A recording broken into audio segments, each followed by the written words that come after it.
WhatsApp guys, I hope you are doing well. ये video student lockdown में extra activity कैसे करे जो रेलवे एग्ज़ाम में जी के प्रीपेड हो जाए। तो देखते हैं एसपीडी पेज सेकंड।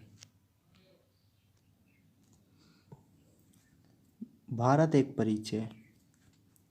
भारत की स्थिति, उत्तरी गोलार्ध और पूर्वी देशांतर।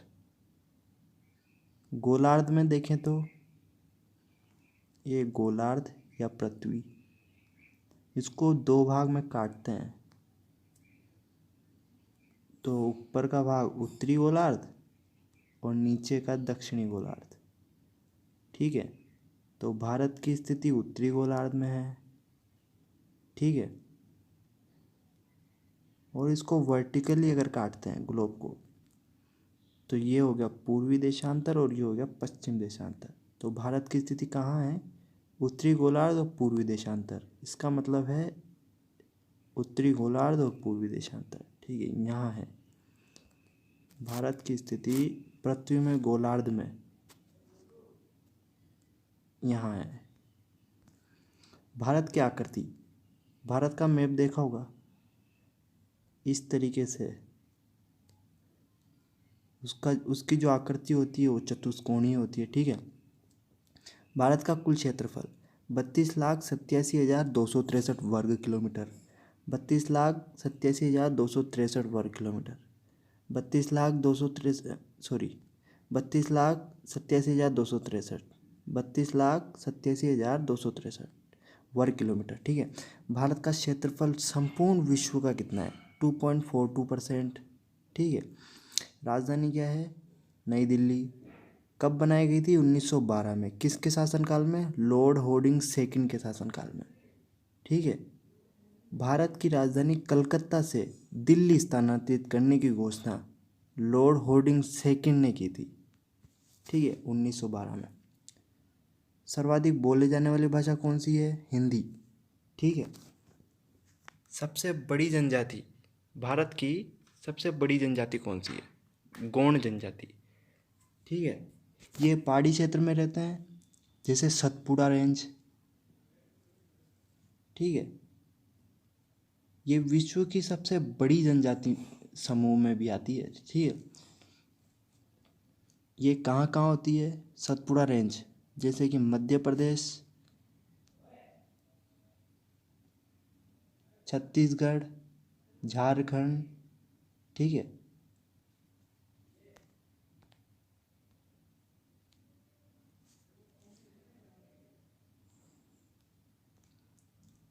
क्षेत्रफल की दृष्टि से भारत विश्व में 7वां स्थान आता है। पहला स्थान आता है रशिया का, दूसरा कनाडा, तीसरा यूनाइटेड स्टेट ऑफ अमेरिका जिसे यूएसए कहते हैं। ठीक है, चाइना, चौथा चाइना, पांचवा ब्राज़ील, छठा ऑस्ट्रेलिया। ठीक है, जनसंख्या की दृष्टि से विश्व में स्थान दूसरा है। पहला स्थान है चाइना का, दूसरा भारत का है। ठीक है, जनसंख्या की दृष्टि से विश्व जनसंख्या का भारत में निवास 17.5% है। ठीक है, अक्षांशीय विस्तार क्या है भारत का? 8 डिग्री 4 मिनट से 37 डिग्री 6 मिनट उत्तरी अक्षांश। ठीक है, और देशांतरीय विस्तार है 68 डिग्री 7 मिनट से लेकर 97 डिग्री 25 मिनट पूर्वी देशांतर। ठीक है, ये गोलार्ध है पृथ्वी। ठीक है, इसको बीच में से काटते हैं तो ये तो हो गई भूमध्य रेखा और ये होती है अक्षांशीय रेखाएं। ठीक है, अब इसमें लिखा हुआ है अक्षांशीय विस्तार क्या है? उत्तरी अक्षांश में है। तो उत्तरी अक्षांश हो गया ऊपर का पार्ट, नीचे का दक्षिणी अक्षांश हो गया। ठीक है, तो उत्तरी अक्षांश में कहाँ पर है? 8 डिग्री 4 मिनट से 37 डिग्री 6 मिनट। ठीक है, अब देशांतरीय विस्तार, ये गोलार्ध है, इसको अगर वर्टिकली काटते हैं, ठीक है, तो ये हो गया, ये सारी देशांतर रेखाएं होती है।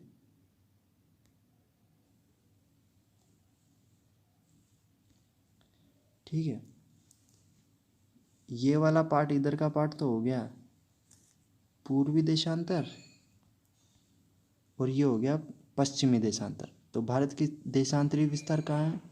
पूर्वी देशांतर में 68 डिग्री 7 मिनट से 97 डिग्री 25 मिनट तक। ठीक है, उत्तर से दक्षिण में विस्तार और पूरब से पश्चिम में विस्तार, इसको देखते हैं मैप में।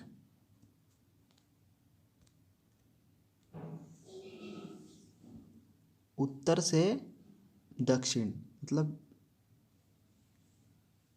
सॉरी,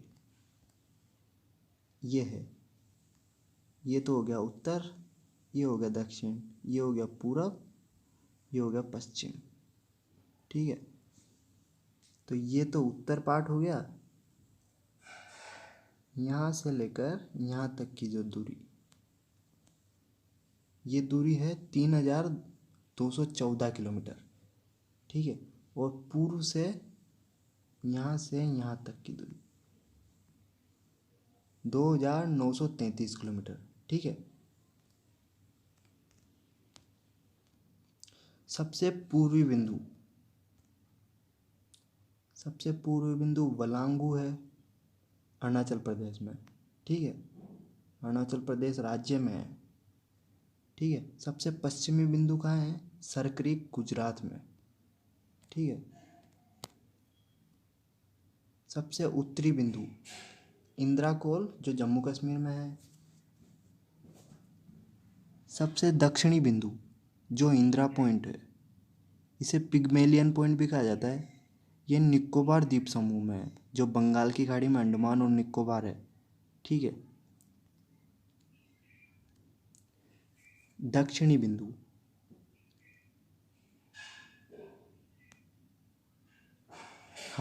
दक्षिणी बिंदु भूमध्य रेखा से दूरी, ये गोलार्ध है, इसको दो भाग में काटते हैं, तो ये हो गया भूमध्य रेखा या फिर विषुवत रेखा।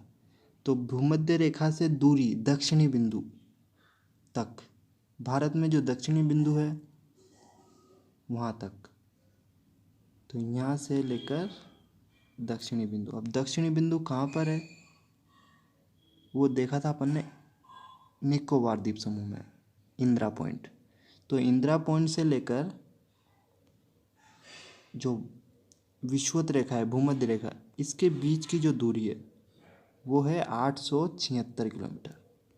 ठीक है, प्रायद्वीपीय भारत मुख्य भूमि का दक्षिणी नोक है, कौन सा है? केप कोमोरिन, जो कन्याकुमारी तमिलनाडु में है।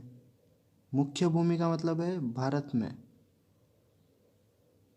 जो भारत का मैप है ना, मैप देखते हैं।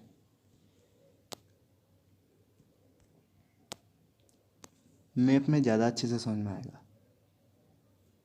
मुख्य भूमि की बात करें तो मुख्य भूमि यहाँ तक, जो भारत की का निचला दक्षिणी बिंदु यहाँ तक। ठीक है, और अगर हम भारत की जो दक्षिणी बिंदु की बात करें तो वो यहाँ आता है इधर। ठीक है, ये इंदिरा पॉइंट है। ठीक है, तो मुख्य भूमि का दक्षिणी नोक है यहाँ पे, जो है केप कोमोरिन। ठीक है, दक्षिणी नोक केप कोमोरिन जो कन्याकुमारी तमिलनाडु में है।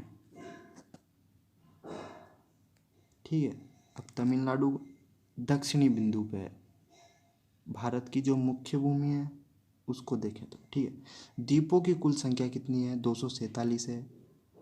204 बंगाल की खाड़ी में है और 43 अरब सागर में। जैसे जैसे देखते हैं,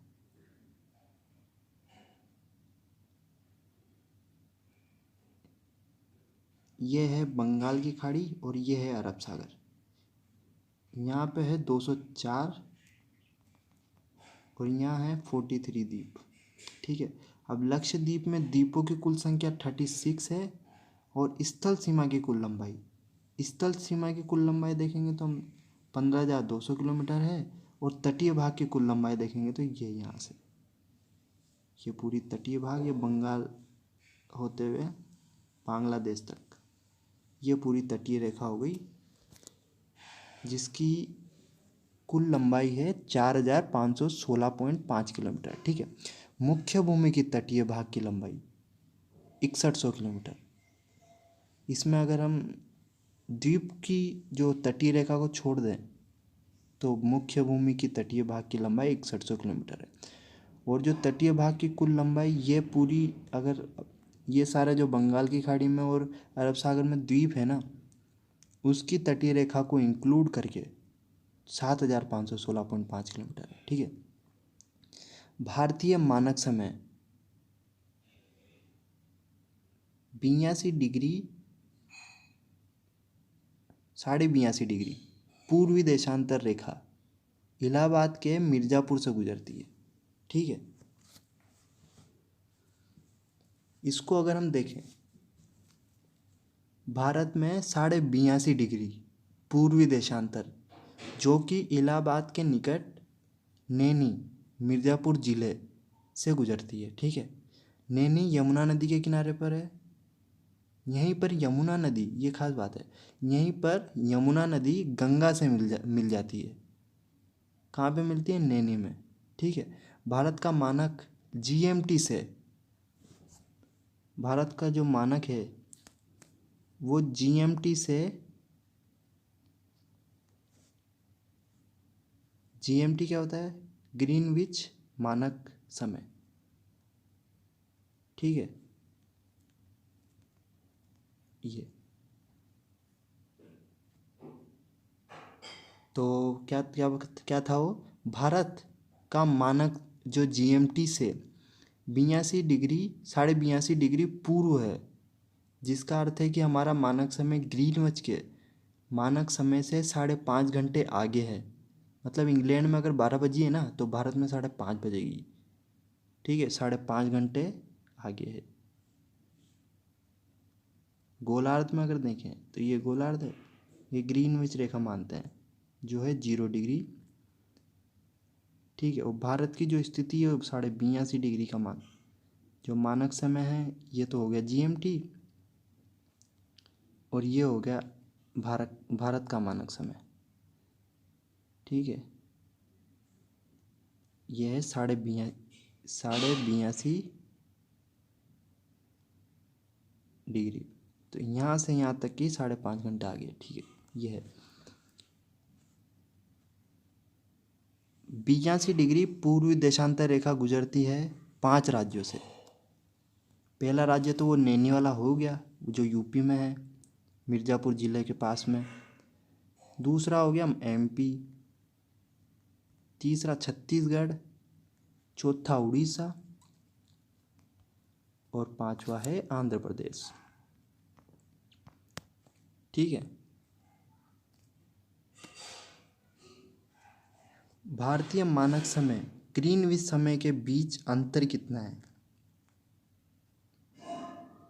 सॉरी, 5.5 घंटे 30 मिनट आगे है। ये हो गया ग्लोब, ये ग्रीनविच रेखा है। ठीक है। ये ग्लोब हो गया, गोलार्ध। ग्रीनविच रेखा है 0 डिग्री। वो भारत की स्थिति है कहाँ है? अपन ने देखा था उत्तरी गोलार्ध में पूर्वी देशांतर में, यहाँ है। तो यहाँ पे 82.5 डिग्री।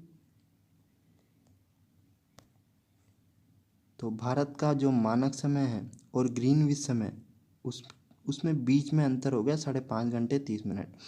ये यहाँ पे इंग्लैंड भी पड़ता है और ये भारत है। जो ये ग्रीनविच रेखा यूरोप अफ्रीका में से होकर गुजरती है, और ये भारत और जो हिंद महासागर है वहाँ से। ठीक है। राज्यों की कुल संख्या,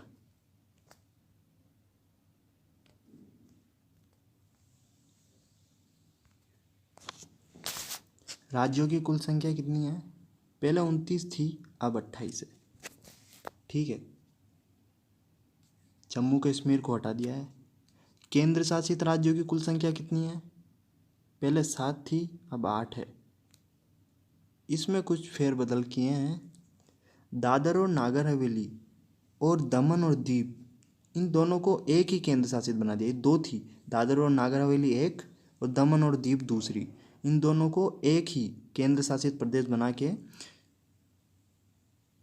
दिसंबर 2019 को एक ही केंद्र शासित क्षेत्र बना दिया इनको। ठीक है, अब कितने केंद्र शासित प्रदेश हो गए वो देखते हैं।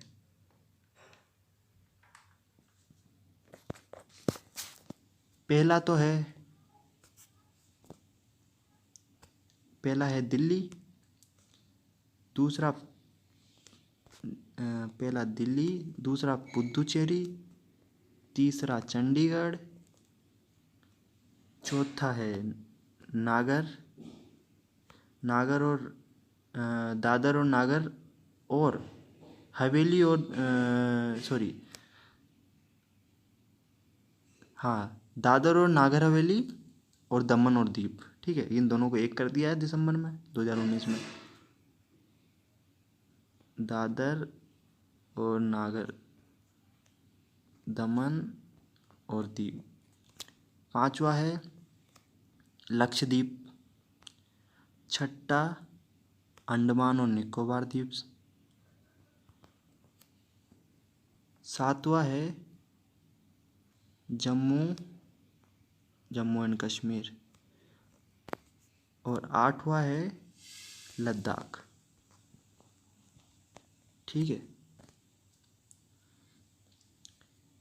सर्वाधिक राज्यों की सीमा को छूने वाला राज्य कौन सा है? यूपी है, 8 राज्यों को।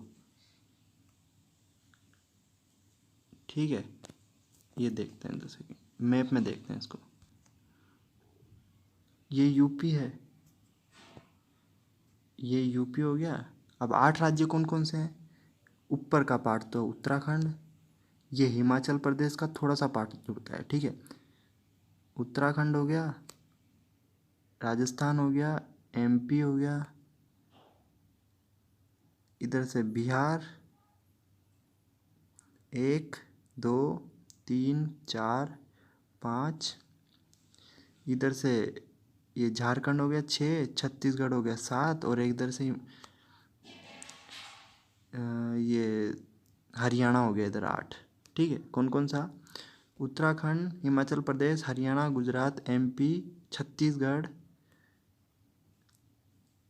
झारखंड और बिहार। ठीक है,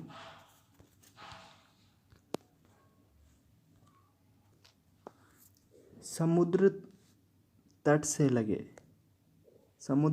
लगे राज्यों की संख्या कितनी है? 9 है। हिमालय को छूने वाले राज्यों की संख्या कितनी है? 10 है।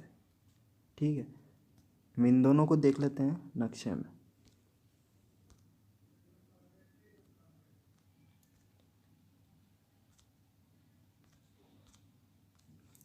भारत की प्रादेशिक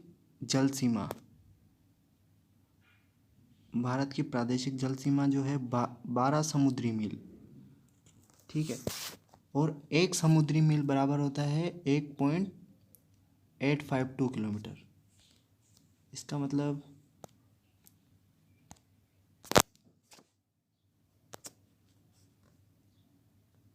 ये भारत, ठीक है, ये यहाँ से जो तटीय रेखा, ये 12, यहाँ से यहाँ तक जो समुद्री मील है ना, वो 12 समुद्री मील। अब इसकी जो 1 समुद्री मील बराबर होता है कितना का? 1.852 किलोमीटर। ठीक है,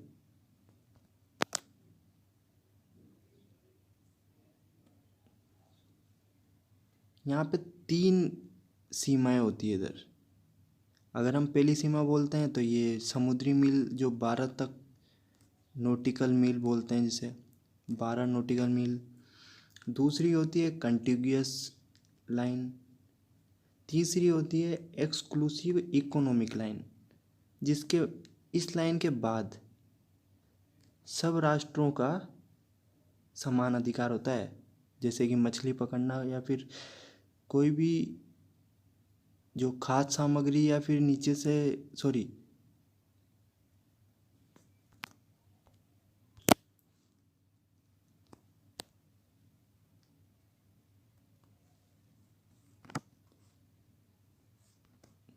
ये 3 लाइन होगी, ठीक है। इसको दोबारा देखते हैं। ये first line, second line continuous line, third economic, E Z जिसे बोलते हैं, ठीक है, एक एक्सक्लूसिव इकोनॉमिक लाइन, ठीक है। इसके बाद यहाँ सभी राष्ट्रों का समान अधिकार होता है।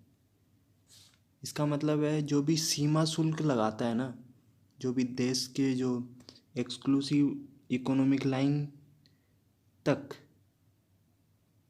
उसमें अगर कोई एंटर करता है तो उस पर सीमा शुल्क लगाता है, तो वो इंडिया का जो टैक्स लगाते हैं या फिर सीमा शुल्क जिसे बोलते हैं वो लगा सकता है। पर इसके बाद ई जेड जिसे बोलते हैं, EEL या फिर EEZ जोन बोल सकते हैं हम उसको, वहाँ से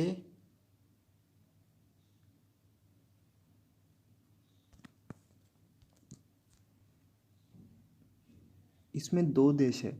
एक तो चाइना है जो हमेशा इसका विरोध करता है या फिर इसमें विवादित होता है। जो भी ये समुद्री मील होती है ना, तो वो समुद्री मील के बाहर भी जाकर अपना ही, ठीक है। और जो हमने पढ़ा था भारतीय मानक समय और GMT ग्रीनविच समय, इसको नॉर्थ कोरिया जो देश है वो हमेशा इसका विरोध ही करता है, ठीक है। ये 2 देश है, मानो जैसे कुत्ते की पूंछ है ना, जो नलची से निकालो तब भी टेढ़ी की टेढ़ी है, ऐसा कुछ हम उनको बोल सकते हैं, ठीक है। भारत की मध्य से गुजरने वाली रेखा कौन सी है? कर्क रेखा। कर्क रेखा गुजरती है 8 राज्यों से, गुजरात, राजस्थान, MP, छत्तीसगढ़, झारखंड, पश्चिम बंगाल, त्रिपुरा और मिजोरम। इसमें जो राजस्थान है ना, उसका थोड़ा सा पार्ट टच होता है, कर्क रेखा गुजरती है, ठीक है। जो साउथ दक्षिण राजस्थान है उसका थोड़ा सा पार्ट टच होता है। सर्वाधिक नगरीकृत राज्य कौन सा है? गोवा। न्यूनतम नगरीकृत राज्य कौन सा है? हिमाचल प्रदेश। इसका मीन्स, इसका मतलब है हिमाचल प्रदेश में गांव ज़्यादा होंगे, ठीक है। सर्वाधिक वनाच्छादित राज्य कौन से हैं? MP। और न्यूनतम वनाच्छादित राज्य कौन सा है? हरियाणा, ठीक है। सर्वाधिक वर्षा कहाँ होती है? मासिनराम मेघालय में होती है, जो भारत के पूर्व राज्य में से एक है। न्यूनतम वर्षा कहाँ होती है? लेह कश्मीर में, जो जम्मू कश्मीर कश्मीर वहाँ पे, ठीक है। सबसे प्राचीन पर्वत कौन सा है? अरावली राजस्थान में है, अलवर के पास में जो पड़ता है। सबसे नवीन पर्वत हिमालय वलित पर्वत। अब इसे वलित पर्वत क्या है? जिसका निर्माण हो रहा है, मतलब जो हिमालय की जो ऊंचाई है वो बढ़ती जा रही है, ठीक है। जो ये परतें हैं ये आपस में टकरा रही है, ठीक है। भारत का सर्वाधिक पूर्वीय भाग कौन सा है? अरुणाचल प्रदेश, पुराना नाम नेफा। हमने देखा था वो वलांगू, जो पूर्वी भाग है का आखिरी छोर है, वलांगू, ठीक है।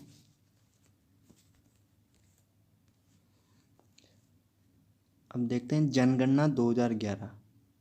भारत में पहली जनगणना की शुरुआत कब हुई थी? 1872 में हुई थी, लॉर्ड मेयो के कार्यकाल में, जो भारत के गवर्नर जनरल थे, ठीक है। देश में नियमित जनगणना की शुरुआत 1881 में हुई थी।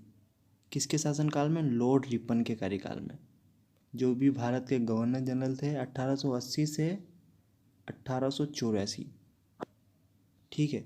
इन्हीं के शासनकाल में जनगणना की शुरुआत हुई थी। इसने वर्नाकुलर प्रेस एक्ट को ख़त्म भी किया था। जो भारतीय भाषा अखबार में जो छपता है ना, जैसे हिंदी अखबार था सोम प्रकाश अखबार, उसका जो छपने से मना किया था हिंदी भाषा में, उसका विरोध करके इसे वर्नाकुलर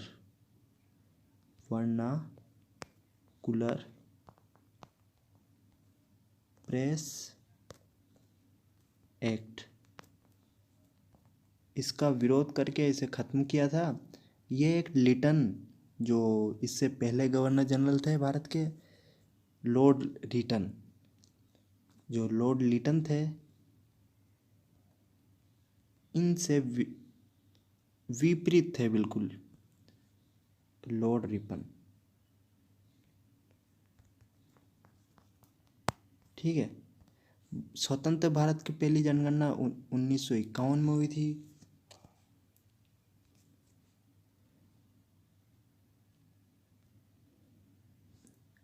जनगणना का महान विभाजक वर्ष 1921 था। अभी से बोले तो 1921 से पहले जो कभी कभी हमारी जनसंख्या बढ़ जाती थी तो कभी कभी घट जाती थी, लेकिन इसके बाद जनसंख्या लगातार बढ़ती गई। 1941 और 1951 के बीच जनसंख्या में थोड़ी कमी दर्ज की थी, तो इसे 1951 को लघु विभाजक वर्ष कहा गया। ठीक है। महान विभाजक और लघु विभाजक दोनों को ध्यान रखना। जनगणना से संबंधित अनुच्छेद कौन सा है? 246। अनुच्छेद 246 11वें भाग में आता है। टोटल भाग कितने होते हैं? 25 भाग, जो पहले 22 थे। अनुच्छेद कितने हैं? 395, सॉरी 395 पहले थे अनुच्छेद, अभी कितने हैं? 448। और अनुसूचियाँ वो 12 है, पहले 8 थी।